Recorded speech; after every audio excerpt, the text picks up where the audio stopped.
पहले श्लोक से पाठ।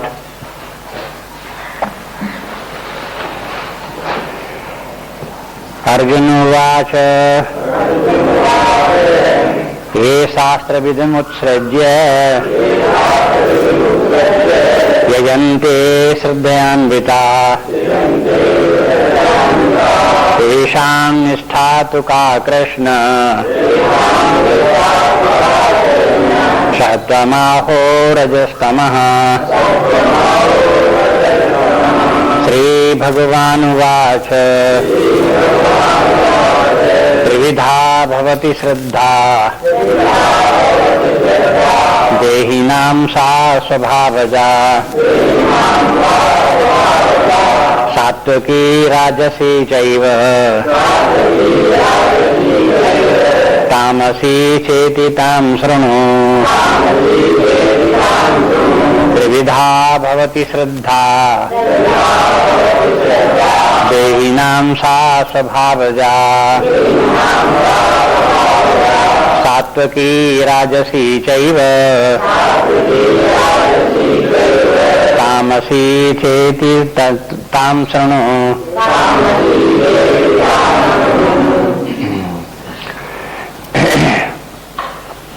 अब कल जो देख रहे थे अर्जुन का प्रश्न से याद रखें।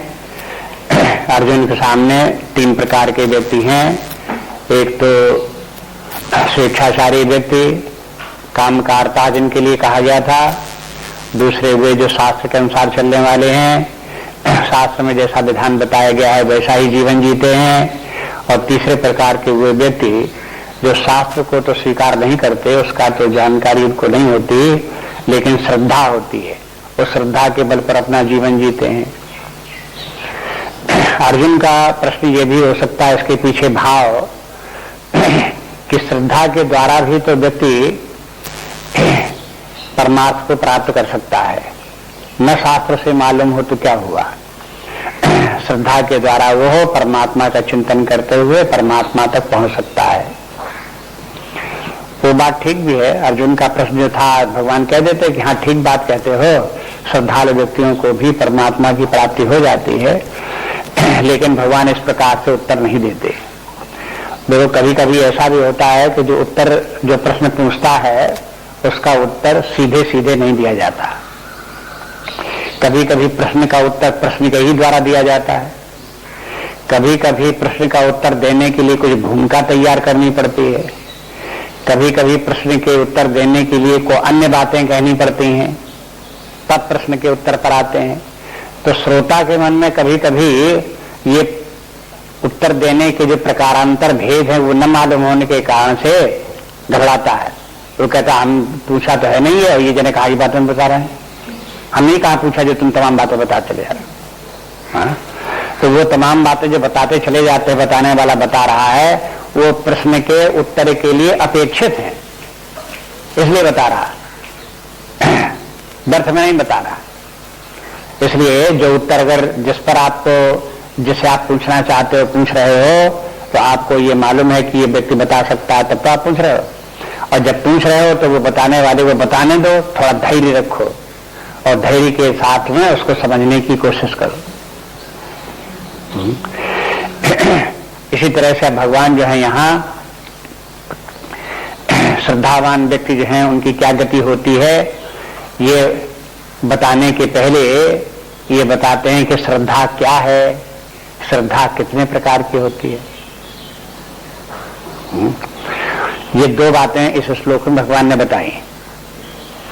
देखो श्रद्धा, सब श्रद्धा एक ही नहीं होती और सबकी श्रद्धा एक सी नहीं होती। जब श्रद्धा शब्द का नाम ले दो तो आपके मन में आ जाए कि वह श्रद्धा एक श्रद्धा होती है और ऐसी ही होती है, तो ऐसा नहीं होता। श्रद्धा जो है वो हो अपने विषय के अनुसार अलग अलग प्रकार की होती है। श्रद्धा किस विषय में है, किस वस्तु में है, कहाँ है, उसको देख करके श्रद्धा का रूप निर्धारित होता है। इसलिए किसी की श्रद्धा किसी प्रकार की, किसी की श्रद्धा किसी प्रकार की, किसी की श्रद्धा किसी प्रकार की। अब अर्जुन अगर ये ध्यान न दे, अर्जुन इस प्रकार की श्रद्धा तो अनेक प्रकार की होती है, तो फिर अर्जुन के प्रश्न का उत्तर कैसे हो? केवल इतने से नहीं हो सकता कि अर्जुन ने एक प्रकार की श्रद्धा मान ली और एक प्रकार की श्रद्धा का भगवान ने उत्तर दे दिया, उत्तर कार नहीं चलेगा। इसलिए पहले अर्जुन को यह मालूम होना चाहिए, जिस श्रद्धा की तुम चर्चा कर रहे हो उस श्रद्धा को जरा ठीक से समझो। तुम्हारे अंदर श्रद्धा दूसरे प्रकार की है और बहुत दुनिया में लोग बाग हैं, उनकी श्रद्धा और प्रकार की भी होती है। तो अगर कोई एक नियम निर्धारित किया जाए, एक सामान्य सिद्धांत बताया जाए श्रद्धा के विषय में, तो हमें ये ध्यान रखना पड़ता है कि श्रद्धा एक सी नहीं है, अनेक प्रकार की श्रद्धा है। वो जितनी भी श्रद्धा अनेक प्रकार की है उनको कम से कम समझने के लिए, अध्ययन के लिए 3 भागों में वर्गीकरण कर लेते हैं। यहाँ भगवान त्रिविधा भवती श्रद्धा, भगवान कहते हैं श्रद्धा 3 प्रकार की होती है। लेकिन 3 प्रकार के कहने का तात्पर्य यह है कि श्रद्धा तो बहुत प्रकार की होती है, लेकिन उनका वर्गीकरण करके 3 भागों में बांट लिया, इसलिए बोले कि श्रद्धा 3 प्रकार की होती है। हाँ? ऐसे ही किया जाता है। जहां कहीं आप देखोगे स्कूल कॉलेज के जो शास्त्रों का पुस्तकों को आपने पढ़ा होगा, वहां पर भी इस प्रकार का विभाजन कर लिया जाता है। अर्थशास्त्र में पढ़ाया जाता है कि देखो प्रोडक्शन के कितने फैक्टर हैं। तो प्रोडक्शन के फैक्टर तो तमाम है, किन किन बातों को शामिल करो तब कोई किसी वस्तु का प्रोडक्शन होता है। कोई कारखाना लगाओ तो तमाम बातों की जरूरत पड़ती है, लेकिन उन्होंने उनमें इसको 5 भागों में बांट लिया और जितने और फैक्टर उन्हीं 5 में कहीं न कहीं उनको रख लिया। हाँ? तो इस तरह से जो है वो अध्ययन करने का तरीका ये है। इसी प्रकार से श्रद्धा तो अनेक प्रकार की है, सबकी गिनती गिनाते रहें तो तमाम बड़ी भारी लिस्ट हो जाए, तो लिस्ट तमाम बड़ी भारी नहीं बताना है। क्योंकि श्रद्धा को समझना है, इसलिए उसको वर्गीकरण करके 3 भागों में कर लिया। 3 भागों में वर्गीकरण कौन से हुए? अब ये अपने शास्त्रों में जब अध्यात्म विद्या में वर्गीकरण इस प्रकार का करते हैं तो उसका आधार होता है 3 गुण, सत्व रजस तमस। ये 3 टेंडेंसी है व्यक्ति की। सत्वगुणी व्यक्ति की जो टेंडेंसी है उसके अनुसार व्यक्ति की एक प्रकार की श्रद्धा, रजोगुणी व्यक्ति की दूसरे प्रकार की श्रद्धा, तमोगुणी व्यक्ति की तीसरे प्रकार की श्रद्धा। इस प्रकार से व्यक्तियों के स्वभाव के अनुसार उनकी श्रद्धा भिन्न भिन्न प्रकार की होती है। तो अब जब 3 प्रकार की हुई श्रद्धा तो इसके माने 3 प्रकार के व्यक्ति भी हुए, और 3 प्रकार के व्यक्ति हुए तो उन 3 प्रकार के व्यक्तियों में अंतर क्या हुआ? तो उनका स्वभाव अलग अलग हुआ। इसलिए श्रद्धा के साथ यहाँ स्वभाव का भी नाम देते हैं। कहते हैं श्रद्धा जो है वो हो सा स्वभावजा श्रद्धा, वो श्रद्धा स्वभाव से उत्पन्न होने वाली है। तो इतनी बात तो सीधी सी है कि जिसका जैसा स्वभाव होगा उसकी वैसी श्रद्धा होगी। अब इस श्रद्धा के उदाहरण तो आगे आएंगे, इसलिए भगवान स्वयं देंगे उदाहरण, इसलिए वहां का उल्लेख नहीं करते हैं। आप पहले इसी प्रकार से आप समझने का प्रयास करो कि स्वभाव का और श्रद्धा का क्या संबंध है। श्रद्धा 3 प्रकार की है, लेकिन श्रद्धा को आप ये समझो कि ये हमारे अंतःकरण की एक वृत्ति विशेष है। श्रद्धा के माने क्या है? श्रद्धा कहीं दुनिया में बिकती नहीं है, सड़कों में पड़ी नहीं मिलती है। श्रद्धा हर व्यक्ति के अपने भीतर होती है, और भीतर कहाँ होती है? पेट में होती है कि छाती में? कई वो होती है उसके अंतःकरण में, उसके चित्त में होती है। तो जो लोग चित्त को, अंतःकरण को पहचानेंगे वो वहां अपनी श्रद्धा को भी देख लेंगे। ये श्रद्धा हमारी यहाँ है। इसलिए पहले तो श्रद्धा का लोकेशन ढूंढो, कहाँ श्रद्धा है, श्रद्धा का वास कहाँ है। फिर ये देखो कि वहां अगर अलग अलग व्यक्तियों की श्रद्धा अलग अलग प्रकार की है, किसी की सतोगुणी, रजोगुणी, तमोगुणी है, तो इसका क्या कारण है? सबकी श्रद्धा एक सी क्यों नहीं है? तब ये पता लगाना बताया, कहा कि देखो सब व्यक्तियों का स्वभाव अलग अलग प्रकार का है, इसलिए उनकी श्रद्धा अलग अलग प्रकार की है। तो स्वभाव में और श्रद्धा में क्या अंतर हुआ? स्वयं स्वभाव ही श्रद्धा नहीं है, श्रद्धा ही स्वभाव नहीं है, लेकिन श्रद्धा और स्वभाव का कार्य कारण संबंध है। कारण है स्वभाव और उसका कार्य है श्रद्धा। इसलिए जैसे कारण से कार्य की उत्पत्ति होती है, ऐसे ही स्वभाव से श्रद्धा की उत्पत्ति होती है। स्वभाव तो व्यक्ति का एक प्रकार के सत्वगुणी स्वभाव व्यक्ति का है। अब सत्वगुणी स्वभाव व्यक्ति का जब होगा तब 14वां अध्याय देखना पड़ेगा। सत्वगुणी स्वभाव व्यक्ति का होगा तो कैसा होगा? वो शांत स्वभाव का होगा, प्रसन्न रहेगा, ज्ञान में उसकी रुचि होगी, ये उसका स्वभाव। वैराग्य भाव उसका होगा, विकासात्मक वृत्ति होगी, ये इस प्रकार का उसका स्वभाव हुआ। अब जब स्वभाव हुआ तो स्वभाव के अनुसार अब वो उसका श्रद्धा कहाँ हुई? तो श्रद्धा का कोई विषय होता है। स्वभाव तो व्यक्ति की अपने आप अपनी नेचर है, लेकिन उसके अनुसार जब श्रद्धा उत्पन्न हुई तो श्रद्धा का एक ऐसी वृत्ति उत्पन्न हुई जिसका कि आलंबन कहीं अन्यत्र होता है। श्रद्धा किसी व्यक्ति में, श्रद्धा किसी व्यक्ति वस्तु में, श्रद्धा किसी कार्य में, श्रद्धा कहीं किसी स्थान में, वहां श्रद्धा होती है। शंकराचार्य जी ने श्रद्धा शब्द को लेकर के वेदांत में जो श्रद्धा शब्द का प्रयोग होता है वहां उन्होंने से परिभाषित कर दिया और कह दिया कि देखो, शास्त्र गुरु वाक्य से सत्य बुद्ध्यावधारणा सा श्रद्धा कथतः सद्भिः, ये सात्विक श्रद्धा है। शंकराचार्य ने कहा देखो हम सात्विक श्रद्धा बताते हैं तुमको। सत्पुरुषों ने जिसको श्रद्धा माना है, सत्पुरुषों को जो श्रद्धा सत्पुरुषों को आगे ले जाने वाली है, लक्ष्य तक पहुंचाने वाली है, वो श्रद्धा कैसी है? उस श्रद्धा का आलंबन शास्त्र है और गुरु के वचन है। वहां श्रद्धा क्यों है? क्योंकि वही उसका विश्वास है। शास्त्र गुरु वाक्य से सत्य बुद्ध्यावधारणा, सत्य बुद्ध्यावधारणा के माने शास्त्र में जो कुछ लिखा है वो सत्य है, ये हम मानते हैं। गुरु जो कुछ बताता है वो सत्य बताता है, ये हम मानते हैं। ऐसा भाव जब व्यक्ति के मन में आया तो उसके मन में शास्त्र में और गुरु के प्रति श्रद्धा कही जाएगी। और किसी व्यक्ति में श्रद्धा शास्त्र में गुरु के प्रति होती है, किसी में नहीं होती है। तो ऐसा क्या बात है? क्योंकि ऐसी श्रद्धा एक विशेष प्रकार का स्वभाव जिन व्यक्तियों को होता है उनमें ही ये श्रद्धा ऐसी उत्पन्न होती है। जिनमें स्वभाव दूसरे प्रकार का होगा उनमें ऐसी श्रद्धा देखने में नहीं आएगी। बात साफ हो गई। इसलिए स्वभाव को अलग समझो, स्वभाव का क्या स्वरूप है और श्रद्धा का क्या स्वरूप है उसे अलग समझो। उदाहरण के द्वारा दिखा दिया। देखो अब ये देखो, थोड़ा सा विचार और आगे करो। भगवान ने तो स्वभाव की बात कह करके छोड़ दी, लेकिन गीता में स्वभाव शब्द पहले बहुत स्थानों पर आ चुका है। तीसरे अध्याय में भी आ गया था।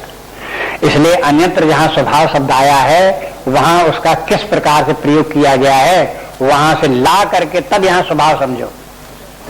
ये स्वभाव कोई यहीं पर एक नया शब्द आ गया हो ऐसी बात नहीं है।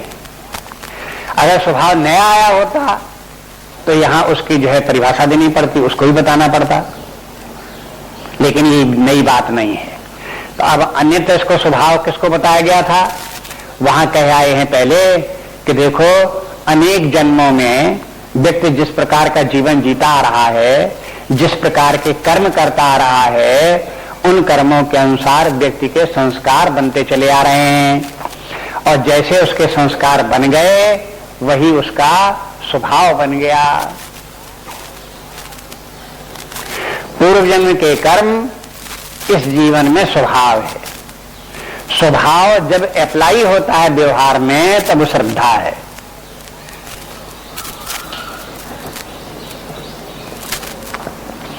इसलिए ये स्वभाव भी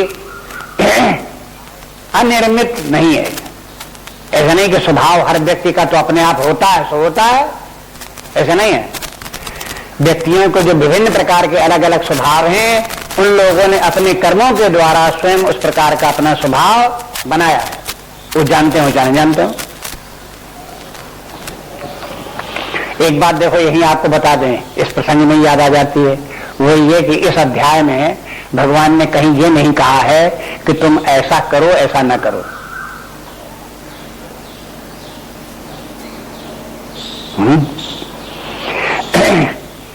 जहां ये बताया जाता है कि देखो व्यक्ति के पूर्व जन्मों के कर्मानुसार इस प्रकार का स्वभाव इस जीवन में बन गया, अब स्वभाव उसका सात्विक स्वभाव बन गया, राजस स्वभाव बन गया, तामस स्वभाव बन गया, तो कर्मानुसार बन गया। शास्त्र ने ये अगर बता दिया तो इसका अर्थ तात्पर्य क्या हुआ कि हमें इस जीवन में ऐसा कर्म करना चाहिए जिससे कि हमारा स्वभाव अच्छा बने, श्रेष्ठ बने, सात्विक बने, तामस राजस न बने। ये न कहा जाए तो भी अपने आप अपने मन से जान लिया जाता है। जैसे किसी व्यक्ति से कहें कि झूठ बोलना पाप है, तो कहे कि हाँ झूठ बोलना पाप है। अगर वो ये अर्थ लगाता है कि हमसे कहा जा रहा है कि झूठ बोलना पाप है, इसके माने है हमको झूठ नहीं बोलना चाहिए, तो उसको तात्पर्य समझ में आया।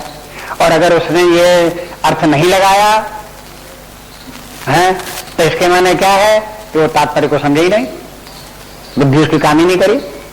तो देखो, बुद्धि के कार्य करने का एक तरीका इस प्रकार से है कि जहां प्रशंसा की जाती है वो इसलिए की जाती है कि वैसा ही करो, वैसा ही बनो, और कहीं निंदा की जाती है, जहां निंदा की जाती है वो क्यों निंदा की जाती है कि उस प्रकार से मत करो, वैसे मत बनो।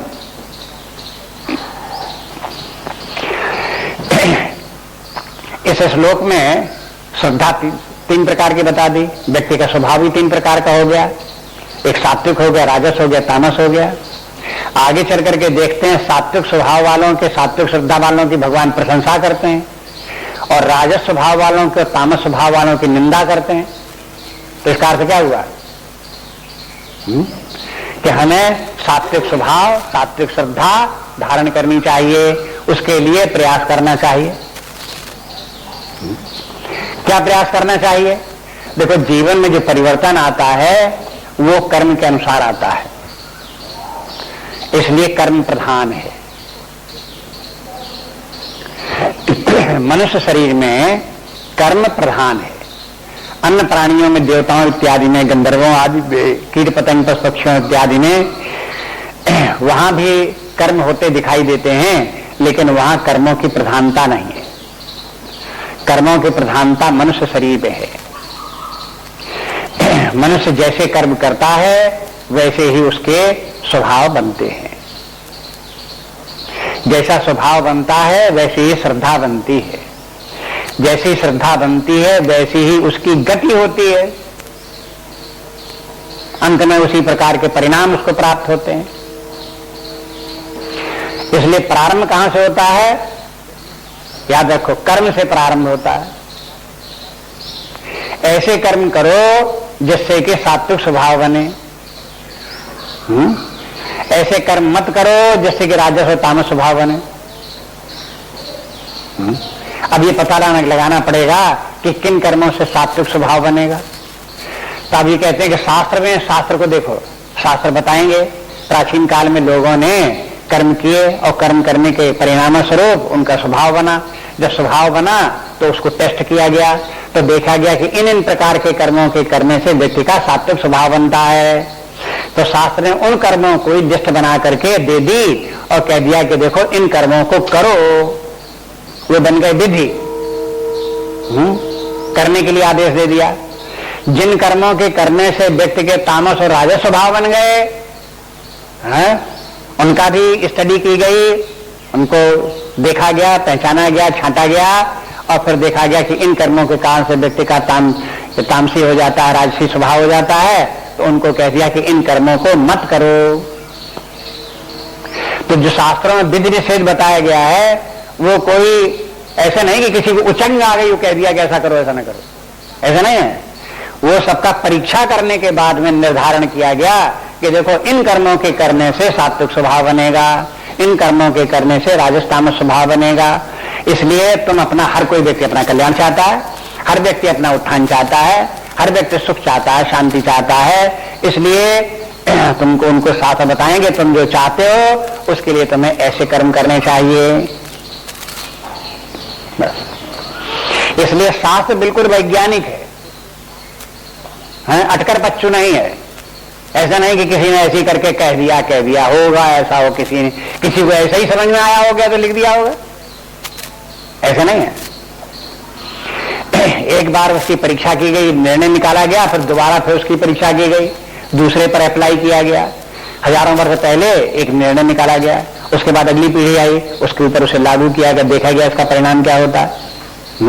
उसके बाद फिर तीसरी पीढ़ी आई, उसके ऊपर फिर लागू किया गया, फिर देखा गया परिणाम क्या आया। फिर चौथी पीढ़ी आई, फिर उसके ऊपर लागू किया गया, फिर देखा गया परिणाम क्या हुआ। तो क्या आप समझते हो कि अगर हजारों लाखों बार उसको टेस्ट किया गया हो तो भी आपको उसमें शंका होगी अभी कि गलती हो सकती है? और फिर भी कोई अगर कोई शंका करे तो बुद्धि भ्रष्ट है उसकी, समझता क्या हो?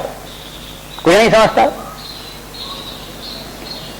इसलिए शास्त्र जो है वो हो बहुत ही वैज्ञानिक सुनिश्चित बातें उनमें है। इसलिए उनका क्या बता दिया कि देखो इस प्रकार से उनका शास्त्रों का पालन करो, उसके अनुसार कर्म का निर्धारण करो कि क्या करना चाहिए क्या नहीं करना चाहिए। अब कर्म के संबंध में बहुत बातें पहले हो चुकी हैं, उनको पुनरावृत्ति करने की आवश्यकता नहीं। कर्म व्यक्ति के कोई एक ऐसा नहीं कि सब मनुष्यों के लिए एक ही प्रकार के कर्म हो, अनेक प्रकार के व्यक्ति होते हैं, उनके लिए अनेक प्रकार के कर्म हैं उनके। वे कर्म भी जीवन के विभिन्न काल में वे कर्म बदलते रहते हैं। बाल्यकाल में एक कर्म है, युवा काल में दूसरा कर्म है, प्रौढ़ावस्था में तीसरा कर्म है, वृद्धावस्था में अन्य कर्म है। इस प्रकार से कर्म के जीवन के विभिन्न स्तरों में वो कर्म बदलते चले जाते हैं। व्यक्तियों की स्टेशन ऑफ लाइफ कहलाती है कि कौन व्यक्ति कहाँ कार्य कर रहा है, कहाँ रह रहा है, क्या हो रहा है। वहां पर उस स्थान के अनुसार भी उसका जो है उसका कार्य एक निश्चित कार्य होता है।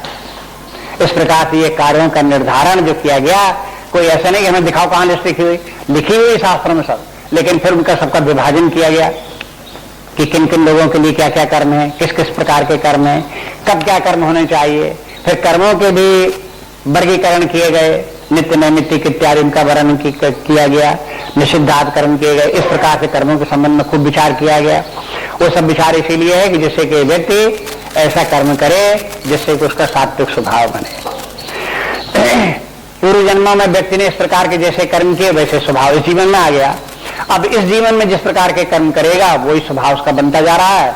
वृद्धावस्था तक, शरीर छोड़ने समय तक उसका वैसे ही स्वभाव बन जाएगा। अगले जीवन में जाएगा तो वो उसी स्वभाव को लेकर के जाएगा। अगर कोई व्यक्ति काम नहीं करता, पड़ा रहता है, उघाता रहता है, तो ये किस प्रकार का कर्म? ये भी कर्म है।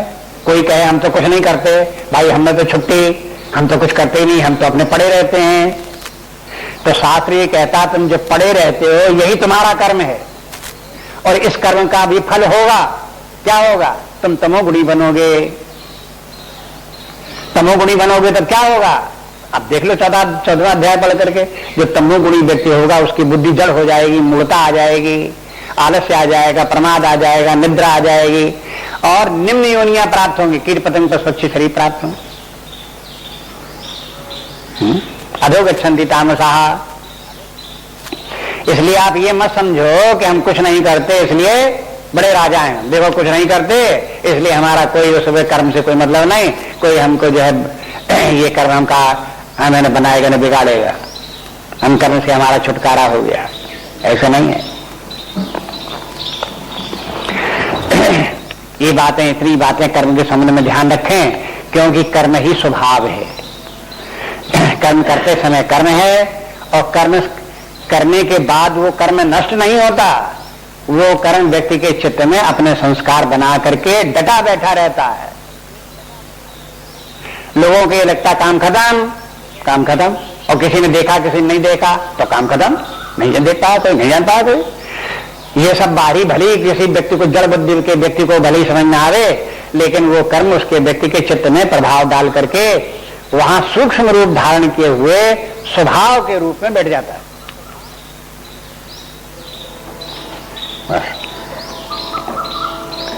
ये खोजबीन की भारतीय मनोविज्ञान की खोज है कि देखो किस प्रकार से व्यक्ति का स्वभाव कैसे बनता है। अब जब ये स्वभाव बन गया तो उसके बाद में स्वभाव के अनुसार ही व्यक्ति की फिर श्रद्धा हो गई। वो श्रद्धा की बात फिर और आगे भी देखते हैं। अगला श्लोक देखिए, तीसरा श्लोक है, सत्वानुरूपा सर्वस्य श्रद्धा भवति भारत, श्रद्धामयोऽयं पुरुषो यो यश्रद्धा स एव सः। सत्वानुरूपा सर्वस्य श्रद्धा भवति भारत, श्रद्धामयोऽयं पुरुषो यो यश्रद्धा स एव सः। श्लोक का अर्थ हुआ कि सत्व के अनुरूप ही सबकी श्रद्धा होती है। और श्रद्धामयोऽयं पुरुषः, ये मनुष्य श्रद्धा में ही होता है। यो यः श्रद्धा स एव सः, जिस व्यक्ति की जैसी श्रद्धा वैसा ही वो व्यक्ति होता है। इसमें पिछले श्लोक में जो स्वभाव था वो यहाँ पर आकर के सत्व हो गया।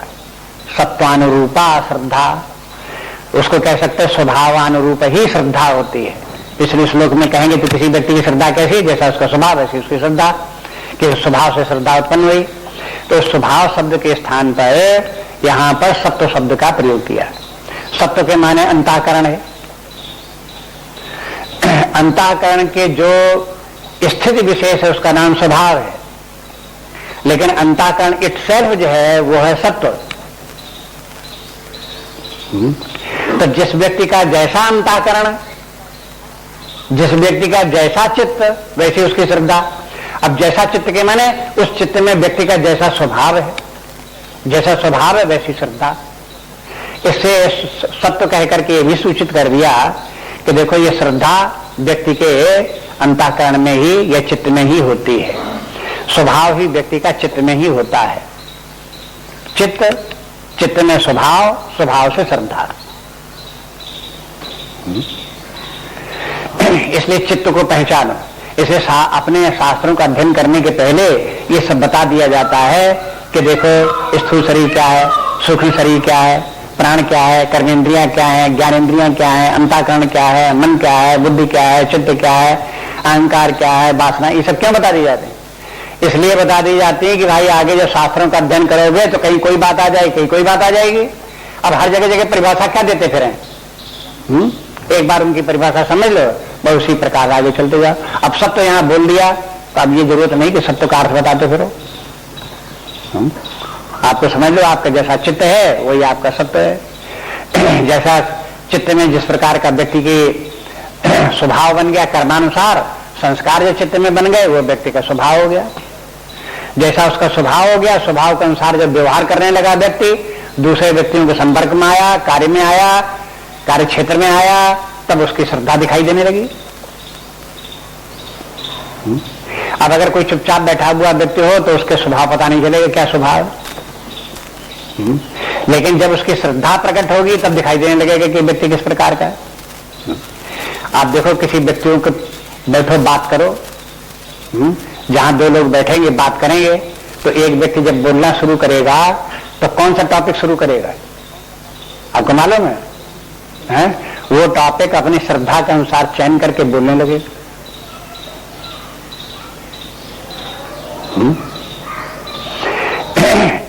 आप दूसरे व्यक्तियों के व्यवहार में आते रहते हो, रोज रोज जिन व्यक्तियों के व्यवहार में आते हो उन लोगों के स्वभाव का आपको परिचय मिल जाता है, ये व्यक्ति स्वभाव का है।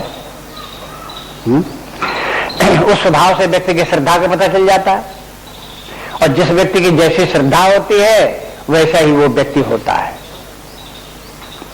अब यहाँ ये बात, एक नई बात दूसरे श्लोक में बोलते हैं, दूसरी पंक्ति में बोलते हैं कि पहली बात तो ये पिछले श्लोक की है कि सर्वस्व श्रद्धा, सभी लोगों की श्रद्धा जितनी है, सत्वानुरूपा भवति, वो सत्व के अनुकूल ही होती है।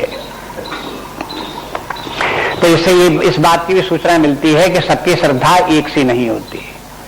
सबके चित्त अलग अलग प्रकार के हैं, उनमें स्वभाव अलग अलग प्रकार का है, इसलिए सबकी श्रद्धा भी अलग अलग प्रकार की है। ये सबकी बात कह दी, सर्वस्व श्रद्धा होती। अब दूसरी बात ये कि श्रद्धा जो होती हर व्यक्ति में, श्रद्धा सब में होती है। अरे भाई ये तो सत्वगुणी होगा, या रजोगुणी होगा, या तमोगुणी होगा। हाँ, तो अगर सत्वगुणी होगा तो एक प्रकार की श्रद्धा होगी, और रजोगुणी होगा तो श्रद्धा नहीं होगी, और रजोगुणी होगी तो भी श्रद्धा होगी, तमोगुणी होगा तो तमोगुणी में भी श्रद्धा होगी। हाँ, 3 प्रकार की श्रद्धा हो गई, तमोगुणी व्यक्ति में भी श्रद्धा होगी। लेकिन जिन लोगों ने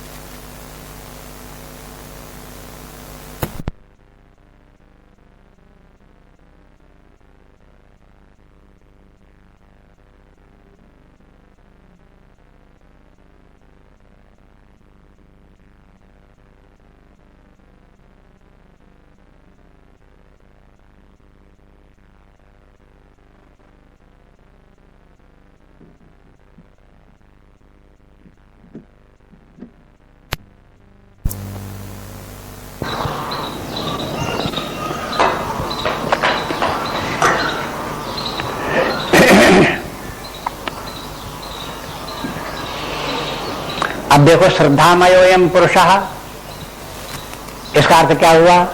श्रद्धामय, यह पुरुष श्रद्धामय है। अयम पुरुषः, अयम पुरुष माने इस लोक के जो मनुष्य आपको देखने में आते हैं, इन पुरुषों की बात कहते हैं। यहाँ कीट पतंगों पशु पक्षियों की बात नहीं कहते हैं, यहाँ मनुष्यों की बात कहते हैं। ये सब जितने भी मनुष्य हैं ये सब श्रद्धामय है, सब में श्रद्धा है। मय के माने क्या है? मय के माने है प्रचुरता, अधिकता। सभी व्यक्तियों में किसी न किसी प्रकार की श्रद्धा की अधिकता होती है। तो ध्यान रखो, सभी व्यक्तियों में किसी न किसी प्रकार की 3 प्रकार की श्रद्धा बता दी, उनमें से किसी न किसी प्रकार की श्रद्धा की प्रधानता होती है, और उस श्रद्धा के कारण से वो व्यक्ति श्रद्धामय कहलाता है। श्रद्धा में जैसे आपने खीर बनाई और चीनी ज्यादा डाल दी, तो क्या कहलाएगा कि शर्करामय पैसा, ये खीर जो है शर्करामय हो गई। सब्जी में नमक ज्यादा डाल दिया, तो सब्जी कैसी हो गई? लवणमय हो गई, माने नमकीन नमक ज्यादा हो गया। ऐसे ही व्यक्तियों में, मनुष्यों में, मनुष्य क्या है? मनुष्यों में श्रद्धा की प्रधानता है, श्रद्धा ही श्रद्धा भरी हुई है उसमें, इसलिए श्रद्धामयोयम पुरुषः कहते हैं। अब इस बात को अगर आप उपनिषदों के आधार को लेकर के गीता का अध्ययन करो तो उपनिषदों में, छांदोग्य उपनिषद में एक स्थान पर आता है क्रतुमयोयम पुरुषः, क्रतुमयोयम पुरुषः। बिल्कुल उसी का मानो यहां भगवान ने कृत के स्थान पर श्रद्धा कर दिया। वहां क्रतुमयोयम पुरुषः के माने क्या है कि व्यक्ति के जिस प्रकार के कर्म वैसा ही वो पुरुष हो। तो अभी हमने जो विचार किया, कहां से किया? कर्म से लेकर के स्वभाव, स्वभाव से लेकर के श्रद्धा। उपनिषद कहते हैं कि जिस व्यक्ति के जैसे कर्म वैसा ही वो व्यक्ति।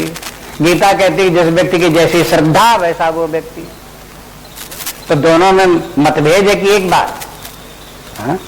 मतभेद नहीं है, दोनों की एक ही बात है। वहां जब कहते हैं कि कर्म की प्रधानता मनुष्य में है, जिसके जैसे कर्म वैसा ही वो व्यक्ति, ऐसा भी कह सकते हैं कि स्वभाव जिस व्यक्ति का जैसा है वैसा ही वो व्यक्ति। ऐसे भी कह सकते हैं जिसकी जिस प्रकार की श्रद्धा वैसा ही वो व्यक्ति। क्योंकि ये कर्म और स्वभाव और उसकी श्रद्धा, ये तीनों में सबका कार्य कारण संबंध है, एक के बिना दूसरी नहीं है। अगर व्यक्ति ने कुछ कर्म किए हैं तो उसका एक स्वभाव भी कुछ न कुछ बना है, स्वभाव कुछ न कुछ बना है तो उसकी कोई न कोई श्रद्धा भी बनी है। ऐसा उल्टा भी देख लो, अगर किसी व्यक्ति की कोई श्रद्धा है तो क्यों है?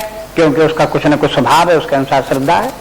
स्वभाव उसका वैसा क्यों है? क्योंकि उसने कोई विशेष प्रकार के कर्म किए जिससे कि उसका उस प्रकार का स्वभाव बना। इस तरह से विचार करके समझ लो।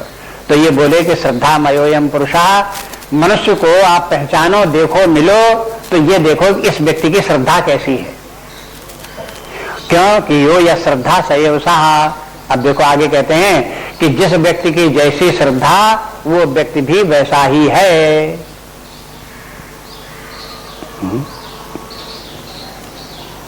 ये क्या बात हो गई कि कोई व्यक्ति का कोई विशेषता कि ये व्यक्ति सज्जन स्वभाव का है, साधु है, महात्मा है, ये कैसे मालूंगा? उसकी श्रद्धा से मालूंगा। ये व्यक्ति बेईमान है, कैसे मालूंगा? उसकी श्रद्धा से मालूंगा। ये व्यक्ति क्रूर स्वभाव का है, कैसे मालूंगा? अब ये व्यक्तियों को जब आप संपर्क में आते हो तो उनके स्वभाव का आपको पता चलता है, उनकी श्रद्धा का आपको पता चलता है और आपके माइंड में उनकी वही पिक्चर बन जाती है। वैसे तो कोई व्यक्ति आएगा तो उसका शरीर की आकृति देख करके पहचान लोगे वही व्यक्ति आ गया, लेकिन शरीर की आकृति मात्र से आप संतुष्ट नहीं होते हो। आपकी मन और बुद्धि वहां तक जाती है कि इस व्यक्ति का स्वभाव कैसा है। जब आप उस व्यक्ति से व्यवहार करते हो तो उसके स्वभाव को देख करके उससे व्यवहार करते हो, क्योंकि व्यक्ति विशेष शरीर नहीं है। भगवान कहते हैं शरीर व्यक्ति नहीं है, उस शरीर में वास करने वाला जीव, उसका जैसा स्वभाव है वही वो व्यक्ति उसी प्रकार का है। अगर कोई चोर व्यक्ति जो है वो हो बढ़िया ड्रेस पहन ले, कोट पैंट बढ़िया पहन ले, इसके ग्वालियर शूटिंग के बनवा करके पहन ले, नया नया पहन ले, टाई वाई लगा ले, वो चोर है। और आप पहले जानते चोर है और इस प्रकार की ड्रेस पहन करके आ जाए तो आप क्या कहोगे? कि सज्जन व्यक्ति कहोगे कि बड़ा भला आदमी है। अब तुरंत आपका ध्यान जाएगा ये तो चोर है, देखो आज ये स्टेशन में आ गया, जरूर कहीं चोरी ज्यादा की होगी, ज्यादा पैसा मिल गया होगा तो ग्वालियर शूटिंग बनवा ली, वो कहने घूम रहा था। लेकिन ध्यान चोर की तरफ जाएगा, शूटिंग की तरफ नहीं जाएगा। बस यही कहने का भगवान का तात्पर्य है कि हर व्यक्ति का जो आंतरिक रूप होता है, जैसे स्वभाव कह सकते हो, श्रद्धा कह सकते हो, वही व्यक्ति की प्रधानता है। और अब ये भी भगवान बताते जाते हैं, ये नहीं कहते हैं कि अपनी श्रद्धा ठीक रखो, जैसे समाज में तुम अच्छे जाने जाओ, ये नहीं कहते भगवान। ये बता दिए कि भाई जिसकी जैसी श्रद्धा होगी वैसा ही व्यक्ति माना जाएगा, वैसे ही समझा जाएगा, वैसे ही लोग उससे व्यवहार करेंगे, वैसे ही मान्यता देंगे उसको। इसलिए अपनी श्रद्धा को ठीक रखो, अपने स्वभाव को ठीक रखो। कोई कोई व्यक्ति क्रोधी स्वभाव के होते हैं, तो जहां सामने आ गए तो जान गए ये क्रोधी स्वभाव का व्यक्ति है, सावधान रहेंगे उससे। क्रोध सामने दिखाई देने लगा कि पहले व्यक्ति दिखाई देगा, उसके सामने उसका क्रोध भी दिखाई देने, चाहे क्रोध न कर रहा हो तो भी उसका क्रोध दिखाई देने लगे। तो ऐसे ही मालूम होता है कि व्यक्ति जो है वो हो, आप ये मत समझो केवल व्यक्ति का शरीर की आकृति ही मात्र व्यक्ति है। उस आकृति से शरीर की जो रूपरेखा है उससे ज्यादा प्रधान महत्व जो है उसके व्यक्ति का स्वभाव है, उसकी श्रद्धा है। शरीर तो एक आवरण मात्र है। शरीरों की समानता लोगों की देखें तो ये जरूर है कि एक व्यक्ति की चेहरा दूसरे व्यक्ति से नहीं मिलता, एक व्यक्ति के शरीर की बनावट दूसरे व्यक्ति के शरीर की बनावट से एकदम नहीं मिलती है। लेकिन ये तो है ही है कि सबके दो हाथ हैं, सबके दो पैर हैं, सबके एक सिर है, सबके दो आंखें हैं, सबके वही नाक है, सबके वही कान है। ये समानता तो सब में है ही है। कभी कभी ये समानता के कारण से अगर ज्यादा ध्यान न दो तो उसकी पहचान न पाओ। ये कहते ऐसे तो नाक कान मुंह वाला वो व्यक्ति भी है, ऐसे नाक कान मुंह वाला तो ये व्यक्ति भी है, पता नहीं वो है ये कौन है। लेकिन उनमें थोड़ा थोड़ा चेहरे में अंतर होता है, इसलिए लोग पहचान लेते हैं कि वो व्यक्ति है, ये वो व्यक्ति है। लेकिन इतने पहचान लेने से बात पूरी नहीं होती, बल्कि उस व्यक्ति से जब व्यक्ति के आंतरिक रूप को पता चलता है तब व्यक्ति पहचान में आता है। इसलिए एक कहावत, देसी कहावत क्या है, कि सोना जाने कसे बसे। बसे के माने क्या है, जब उसके साथ रहो तब पता चले कि ये हजरत ऐसे है। दूर से क्या पता चले? दूर से तो उनकी आकृति दिखाई देती, शरीर मात्र देखा, फोटो देख लो। जब उसके साथ रहोगे तब क्या होगा, उसका आंतरिक रूप उद्घाटित होगा, प्रकट होने लगेगा, उसका स्वभाव पता लगने लगेगा, उसकी श्रद्धा पता लगने लगेगी। नहीं तो शुरू शुरू में तो आकर के व्यक्ति जो है बनावटी रूप, मनुष्य को एक ये भी योग्यता प्राप्त है कि मुखौटा लगा ले। मुखौटा लगाने के माने क्या है, हो चाहे जितना खराब, ऊपर से बहुत अच्छा दिखाई दे, चंदन तिलक लगा ले, राम राम बोलने लगे, हाँ हाथ जोड़ने लगे, इस प्रकार से करके दिखा दे, हाँ तो आप समझोगे तो बहुत बड़ा आदमी है। तो थोड़ी देर पहली बार, एक बार मिलोगे, 2 बार मिलोगे, तब तो उसका ये ऊपरी मुखौटा ही आपको दिखाई देगा, कैसा व्यवहार कर रहा है उतना ही मात्र समझ में आवेगा। लेकिन जब उसके साथ रहोगे ज्यादा, तब धीरे धीरे करके उसके आंतरिक रूप सब खुलते चले जाएंगे, स्वभाव उसका पता चलता जाएगा, श्रद्धा उसकी पता चलती चली जाएगी। ये इसलिए जो है वो जब व्यक्ति के श्रद्धा का, स्वभाव का, व्यक्ति का पता चलता है, तो भगवान कहते हैं वो व्यक्ति वैसा ही माना जाता और है भी वैसा ही। बस यो या श्रद्धा सएव सहा, बस ये पंक्ति जो है ये है अपने व्यवहार में बोली जाती है। बहुत बार अपने पुस्तकों में बहुत जगह उदाहरण भी दिया जाता है, जहां ये प्रसंग आते हैं वहां पर ऐसे लिख दिया जाता है, यो या श्रद्धा सएव सहा, जिसकी जैसी श्रद्धा वैसा ही वो व्यक्ति है, ऐसा गीता में भी भगवान ने कहा है। अब देखो अगले श्लोक में, यन्ते सात्विका देवान् यक्ष रक्षांसि राजसा प्रेतान् भूतगणाश्चान्ये यजन्ते तामसा जना। यजन्ते सात्विका देवान् यक्ष रक्षांसि राजसा प्रेतान् भूतगणाश्चान्ये यजन्ते तामसा जना। इस श्लोक का अर्थ बहुत स्पष्ट है। देखो इसमें यजन्ते सात्विका, जो सात्विक श्रद्धा वाले व्यक्ति हैं वे देवान यजन्ते, वो देवताओं की पूजा करते हैं। यक्ष रक्षांसि राजसा, जो राजसी श्रद्धा वाले व्यक्ति हैं वो यक्ष और राक्षसों की पूजा करते हैं। प्रेतान भूत गणांश अन्य, अब अन्य कौन है, अन्य तामसा जना, जो बाकी बचे तामसी लोग हैं वो लोग किसकी पूजा करते हैं, प्रेतों की और भूतों की पूजा करते हैं। अब इसमें दोनों बातें हैं, एक तो दूसरे लोगों को देखो ये किसकी पूजा करते हैं, तो आपको पता चल जाएगा कि इनका श्रद्धा कैसा है, स्वभाव कैसा है। और एक अपने आप को भी देख लो, दूसरे को देखने के बजाय तो अपने आप को देखो कि हम किसकी पूजा कर रहे हैं, हम देवताओं की पूजा कर रहे हैं कि हम यक्ष राक्षसों की पूजा कर रहे हैं कि भूत प्रेतों की पूजा कर रहे हैं। उसी से अपने आप को समझ लो कि हमारा स्वभाव कैसा, हमारी श्रद्धा कैसी। इससे ये भी धुल निकलती है कि जो भूत प्रेतों की पूजा करने वाले हैं वो तामसी जन हैं, और जो तामसी जन हैं और भूत प्रेतों की पूजा करते हैं ये है निम्न स्तर के व्यक्ति हैं, और ऐसे नहीं होना चाहिए। इसके माने तामसी भी नहीं होना चाहिए, तामसी श्रद्धा भी हमारी नहीं होनी चाहिए, और हमें इनके भूत प्रेतों की पूजा भी नहीं करनी चाहिए। ये तो हमारा हाथ लगाया हुआ है, भगवान ने तो बता दिया कि केवल ये तामसी स्वभाव के। ऐसे करके यक्ष रक्षांसि, यक्ष और राक्षसों की पूजा करने वाले जो हैं वे लोग राजसी स्वभाव के हैं। जो राजसी स्वभाव के व्यक्ति हैं इनकी पूजा करते हैं, राजसी स्वभाव का भी नहीं होना चाहिए, और यक्ष राक्षसों की भी पूजा नहीं करनी चाहिए। करना क्या चाहिए, सात्विक स्वभाव का होना चाहिए, और देवों की पूजा करनी चाहिए, देवताओं की पूजा करो।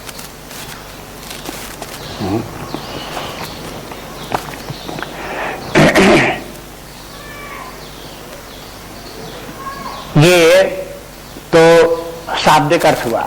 अभी जो विचार कर रहे हैं शाब्दिक अर्थ जैसा श्लोक का है वैसा हो गया। लेकिन इसके तात्पर्य को भी धीरे धीरे समझने की कोशिश करो। देखो भगवान इसमें क्या कहना चाहते हैं। शास्त्रों में ये आता है कि देवताओं का पूजन करो, अग्निदेव का पूजन करो, गौ का पूजन करो, ब्राह्मण का पूजन करो, साधु का पूजन करो, परमात्मा का पूजन करो। ये आदेश है वहां। इनका पूजन करो। क्यों आदेश है शास्त्र का? वही आपको बता दिया, विधि से शास्त्र बताएंगे तो उन शास्त्रों में ये बता दिया कि ऐसा ऐसा करो। अब जब ऐसा ऐसा करोगे, इनके नाम गिना दिया कि इनकी पूजा करो, तो इनकी पूजा करने के लिए क्यों कहा गया? जब इनकी पूजा करोगे तो स्वभाव सात्विक बनेगा, श्रद्धा सात्विक बनेगी। फिर वहां शास्त्रों में बताया गया कि अग्नि की पूजा करो, तो अग्नि की पूजा कैसे करो? अग्नि में आहुतियां दो, ये अग्निदेव की पूजा है। गाय की पूजा करो, तो गाय की पूजा के माने क्या है? चंदन तिलक लगा दो। अरे गाय की पूजा के माने उसको घास खिलाओ, दाना दो, ये गाय की पूजा हुई। ब्राह्मण की पूजा करो, इसके माने क्या हुआ? ब्राह्मण की पूजा हुआ, ब्राह्मण के पास जाओ, उससे पूछो कि शास्त्रों में क्या लिखा है, वो उससे पूछो और उसको दक्षिणा दो। सबकी पूजा अलग अलग प्रकार की, पूजा की सामग्री सबकी अलग अलग प्रकार की। ऐसे जैसा जैसा देवता तैसी उसकी पूजा। अब बोले कि देखो कि परमात्मा की पूजा करो, तो परमात्मा की पूजा कैसे करें? तो कहें परमात्मा जो है अपने हृदय में वास करता है। उस हृदय में वास करने वाले पूजा की बात यह है कि आपके अंतःकरण में एक अंतः प्रेरणा उत्पन्न होती रहती है, जो एक उन्मत्ता कहलाता है। भगवान हृदय में बैठा जो है वो अपनी राय देता रहता है, जो राय देता रहता है भगवान अपनी, उसका आदर करो। यही भगवान की पूजा है। अपने हृदय में बैठा भगवान तो राय दे रहा है कुछ, और आप उस राय के विपरीत आचरण कर रहे हो, तो ये भगवान को आप कष्ट पहुंचा रहे हो, दुख दे रहे हो, भगवान की पूजा नहीं कर रहे हो, भगवान की अवहेलना कर रहे हो।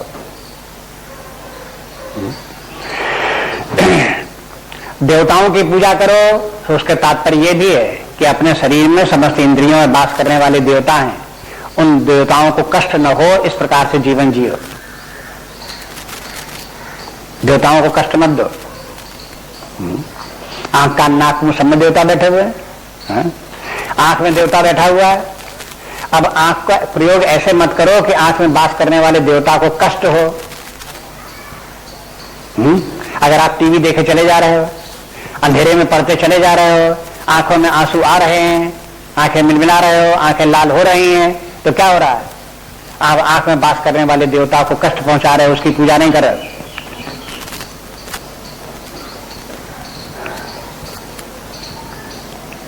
इसलिए ये प्रसंग जो है इनको सावधानी पूर्वक देखो। देवता को माने केवल बाहरी देवता नहीं है, ये देवता अपने अंदर बैठे हुए हैं, उनकी भी पूजा करो। अपने हृदय में बैठा हुआ परमात्मा भी है, उसकी भी पूजा करो। तो इनकी पूजा करने का तरीका जानो।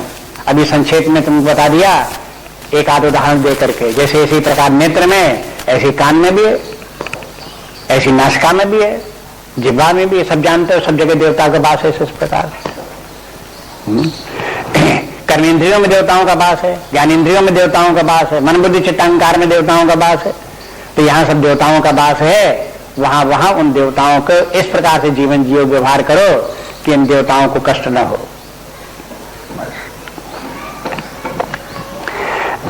अब एक बात और भी देखो। अब पूछने लगे कि ये भूत प्रेत कौन है जिनकी पूजा करते हैं? एक प्रश्न ये भी आता है कि भाई भगवान ने भूत प्रेत देखे थे क्या, या व्यास जी ने लिखा तो उन्होंने भूत प्रेत देखे थे क्या? अगर उन्होंने देखे हो न देखे हो, बताओ कि तुम बताओ, तुमने देखे कि नहीं देखे हैं? ये क्या होते हैं? जब इस प्रकार का प्रश्न आया तब यही प्रश्न किया गया स्वामी जी से, स्वामी चिन्मयानंद जी से। उन्होंने कहा देखो हम बताते हैं कि भूत प्रेत कौन होते हैं।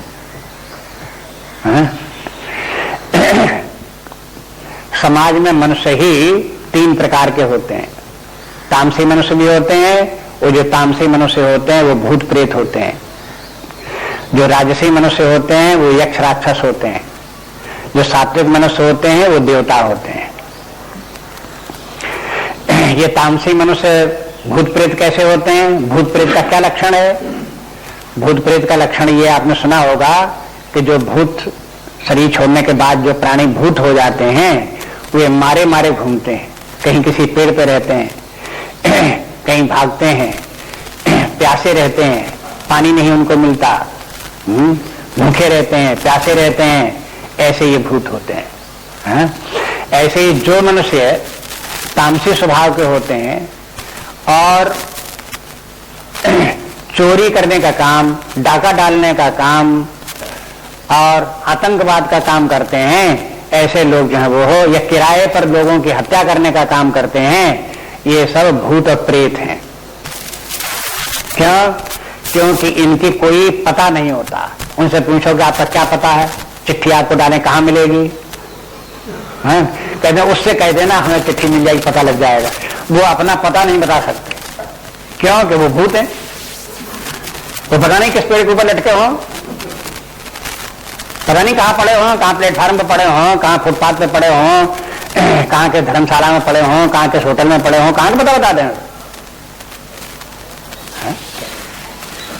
ऐसे व्यक्ति जो हैं ये भूत लोग हैं, ये लोग प्रेत लोग हैं। और ऐसे लोगों की भी पूजा होती है। कौन लोग इनकी पूजा करते हैं? कभी कभी लोग कहते हैं कि ये लोग बड़े काम के हैं। क्या काम के हैं? अपने दुश्मन को मारने के लिए इनको कुछ पैसे दो, वो मार देंगे, हत्या कर देंगे। हमसे तो होगा नहीं, किसी भले आदमी से कहोगे ये काम कर नहीं सकता, लेकिन दुश्मन बहुत हमको परेशान किए हुए, तो बुलाओ किसी भूत को। है? जहां भूत सिद्ध किया तो कैसे सिद्ध किया? उसको बुलाया, खिलाया, पिलाया, कुछ उसके जेब में कुछ पैसे डाले और उससे कहा कि देखो इस अमुक व्यक्ति की तुम हत्या कर दोगे तो तुमको 1 लाख रुपया देंगे। हाँ? और जहां 10-5 हजार रुपया उसको पहले ही आपने दे दिए, खिला पिला दिए, कर दिए, तो विश्वास हो गया कि हाँ जरूर से मिलेंगे।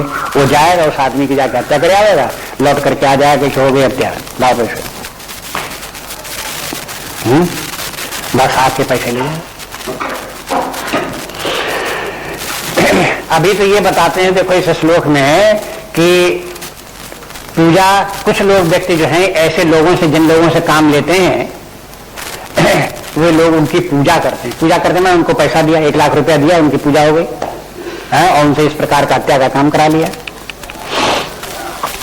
लेकिन इन लोगों की, ऐसे लोगों की पूजा करने वालों के व्यक्ति, अभी ऊपर से आपको लग रहा है ये तो बड़े समझदार व्यक्ति हैं और ये बड़े काम का काम कर रहे हैं, पुजारी का काम कर रहे हैं। आगे भगवान बता देंगे चल करके कि देखो जो भूतों प्रेतों की पूजा करने वाले हैं वो स्वयं भी भूत प्रेत हो जाते हैं। वो कैसे हो जाते हैं? अब उनका कर्म ही ऐसा था, अब वो कर्म धीरे धीरे करके उनको स्वयं भूत प्रेत बना देता है। अगर मान लो कुछ दिनों के बाद में वो भूत प्रेत पकड़ा गया, पुलिस ने उसको पकड़ लिया और उसने कहा कि मालूम हुआ कि तुमने इसको व्यक्ति को मारा, हमें इस बात के प्रमाण मिल गए कि तुम्ही ने इस व्यक्ति को मारा है, तुम्ही ने हत्या की है, तो पुलिस के सामने कहेगा कि तुमने इसकी हत्या क्यों की है, तो वो भूत प्रेत क्या कहेगा? भूत प्रेत कबूल देगा। क्या कबूल देगा? कि अमुक व्यक्ति ने मुझे 1 लाख रुपया दिया इसलिए मैंने इसको मार दिया, हमारी इससे कोई दुश्मनी नहीं। अब वो पुलिस वाले कहां दौड़ेंगे? जिसने 1 लाख रुपया दिया उसको पकड़ ले गए। अब देखो उसे गति क्या होने लगी। आप रोज दुनिया में देखते हो, शास्त्र में तो सिद्धांत के रूप में बात बता दी जाती है और उसकी कहानी आप सुनना चाहो तो आप देखो कि समाज में रोज अखबार में निकलता, आप इतनी अखबार में कहानियां पढ़ते हो, आप ये सब भूत प्रेतों की कहानियां खुद निकलती हैं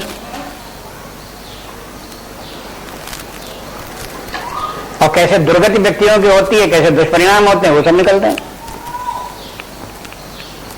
कहीं कोई छिपा थोड़े किसी को। इसी प्रकार से यक्ष राक्षसों की पूजा करने के माने क्या है? रजोगुणी स्वभाव के व्यक्ति यक्ष राक्षसों की पूजा करते हैं। यक्ष लोग जो है वो हो, आप जानते हो कि रामचरितमानस में आता है कि जब रावण वहां लंका में नहीं था तो उसके पहले यक्षों का वहां राज्य था, वही बास करते थे। यक्षों में एक यक्ष है जो सबका राजा है, उसका नाम क्या है? कुबेर। हाँ? कुबेर की क्या महिमा है? बहुत धन है, बस कुबेर के माने धन के बाद धन तमाम इकट्ठा किए बैठे हुए हैं, उसके मालिक बने बैठे हुए हैं। अगर यक्ष की आप पूजा कर रहे हो तो इसके माने किसकी पूजा कर रहे हो? अगर समाज में आपने ऐसे व्यक्तियों को ढूंढा इनके पास बहुत धन है, आप गए उनके यहाँ हाजिरी करने लगे, उनके पैर छूने लगे, उनको नमस्कार करने लगे, उनकी वंदना करने लगे, तारीफ करने लगे, उनका नाम अखबारों में छपाने लगे, हैं? तो आप किसकी पूजा कर रहे हो? यक्ष की पूजा कर रहे हो। क्यों यक्ष की पूजा कर रहे हो? लोभ के कारण कि इससे जब ये खुश होगा तो कुछ दे देगा, कुछ मदद कर देगा। उस लोभ के कारण से यक्षों की पूजा होती। एक व्यक्ति ने एक यक्ष की पूजा की। वो यक्ष जो था वो एक कारखाने का मालिक था, एक बहुत बड़ा कारखाना था, उसका वो मालिक था। उससे वो गई, उसकी पूजा की। मैंने उसके पास गया, मित्रता उससे की, उसकी प्रशंसा की, उसकी तारीफ की, उसके पास बैठा, हाँ हुजूरी की, उसे कहा कि आपकी सेवा कार्य बताओ। जो बताया उसने किया उसको, तो धीरे धीरे करके उसको निकटता हो गई। अब उस यक्ष ने कहा कि भाई ये हमारे पास आता है और बहुत हमारी सहायता पूजा करता है, बहुत हमारी प्रशंसा करता है, जहाँ देखो तहाँ उद्घाटन के लिए हमको ले जाता है, जहाँ देखो वहाँ हमें माला पहनवाता है, जहाँ देखो तो अखबारों में हमारा नाम छपवाता है। जब उसने देखा तब वो क्या करता है, अब वो फल उसका क्या होगा, वो उसे कहेगा कि देखो हमारे कारखाने में एक जो बनता है, जो मतलब कार बनती है या स्कूटर बनता है या कहीं कोई और इसी प्रकार मशीन बनती है, उसमें एक मशीन और लगती है, वो हम बनाते नहीं हैं, वो मशीन तुम बनाने लगो। अब उसके पास 1 टका नहीं कि तुम बनाने लगो मशीन, कि हम कहाँ से बना रहे हैं मशीन, हमसे नहीं बनेगी, हमें मालूम ही नहीं कैसे बनाई जाती, हमें ये भी हमारे पास पैसा भी नहीं कि कारखाना लगा, कि कोई बड़ा भारी कारखाना लगे, थोड़ा सा छोटा कारखाना लगाना पड़ेगा। छोटे से कारखाने में एक मशीन केवल तुम बनाओ, वो मशीन हमारे फिर उसमें फिट हो जाएगी। जैसे नंबरिंग मशीन मान लो, मशीन एक बड़ी मशीन जिसमें नंबरिंग लगाई जाती है, प्रोडक्शन होता है, उसका नंबरिंग होती है। तो कहा कि नंबरिंग मशीन एक बना दो। और नंबरिंग मशीन उसने कहा कि हम कैसे बना दें, कहा कि हम तुमको कारखाना लगवा देंगे। अब वो उसके पास तो पैसा नहीं है, वो जिसके पास पैसा है उसने उसके नाम से एक मशीन कारखाना खुलवाया, नंबरिंग मशीन का कारखाना खुला। आप मशीनें मंगवा के लगाई, लेबर लगाया, मैनेजर लगाया, उस आदमी को वहां पर बैठाला, क्योंकि ये अपना आदमी है, बस ऐसे समझ करके अपना सेवक है, अपना पूजा करने वाला है, अपना आदमी है, इसलिए उसको एक कारखाना खुलवा दिया। और कारखाना खुलवा दिया तो उसका दोनों बातें हो गई, एक तो उसको जो सहायता करने वाला व्यक्ति था उसका जो है कुछ फायदा करा दिया, तो वो और उसकी जो है फायदा कराने लगा, उसकी आदर सत्कार करने के लिए और कार्य करने लगा। और दूसरी बात ये कि अपने कारखाने में वो मशीन बनाता तो उसका कारखाना बड़ा होता, लेबर प्रॉब्लम खड़ी होती, इनकम टैक्स की समस्या आती। अब उसने एक दूसरा कारखाना दूसरे खुलवा करके तमाम समस्याएं उसकी अपनी थी, उसके अपने सिर से उठा करके दूसरे व्यक्ति के ऊपर लाद दी। अब वो समस्या उसके ऊपर आएंगी, पैसा उसी का लगा हुआ है लेकिन दूसरे के नाम से लगा। ये तिकड़में समाज में चलती रहती हैं। ये कहाँ चलती है, जहां पर यक्ष की पूजा होती है और वैसी उनकी गति होती है। जैसा एक यक्ष था तो वो दूसरे व्यक्ति को यक्ष ही बना लेगा, जो भूत है उसकी पूजा करोगे तो पूजा करने वालों को भूत भी उसे भूत ही बना लेगा। ये गति। इसी प्रकार से देवता की बात हो गई। अब आप देवता की पूजा करो तो देवता बनोगे। अब जिन लोगों को देवता में श्रद्धा ही नहीं है वो कहेंगे देवता के बनने से क्या फायदा, देवता लोग तो गुड फॉर नथिंग, न कारखाना लगवा सकें, न किसी की हत्या कर सकें, तो कुछ कर नहीं सकते, ऐसे देवताओं की पूजा करने से क्या फायदा। क्यों कि उनके श्रद्धा उधर नहीं। क्यों श्रद्धा उधर नहीं, क्योंकि सत्वगुणी नहीं। अगर सत्वगुणी होते तो फिर संत महात्मा हैं, ज्ञानी हैं, विचारवान हैं, विद्वान हैं, समाज सेवक हैं, महापुरुष संसार में पैदा होते हैं, ऐसे लोगों की सेवा करें, उनके पास रहें, माने जाएंगे उनके पास। जिनकी श्रद्धा होगी वही आएंगे उनके पास। इसलिए इस प्रकार से ये श्रद्धा, अब देखो धीरे धीरे करके आपको लगने लगे कि श्रद्धा का स्वरूप क्या है, और श्रद्धा जैसी होती वो किस प्रकार से वो श्रद्धा जो है वो कार्य करती हुई दिखाई देती है, और श्रद्धाई व्यक्ति को किस प्रकार से जीवन के परिणाम किस प्रकार के क्या प्राप्त होते हैं, ये आपको समझ में आने लगेगा। आगे श्रद्धा के संबंध में कल देखेंगे।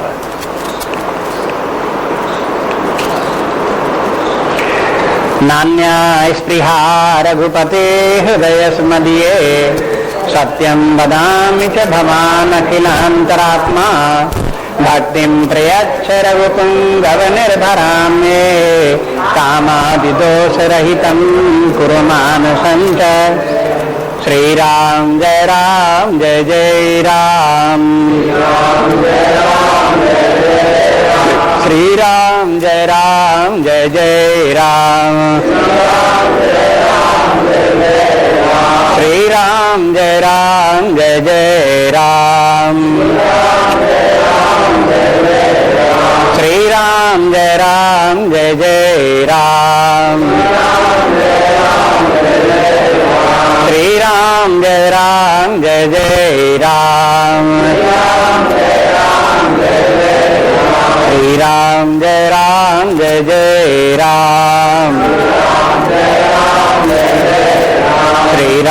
जय राम जय जय राम। श्री राम जय राम जय जय राम।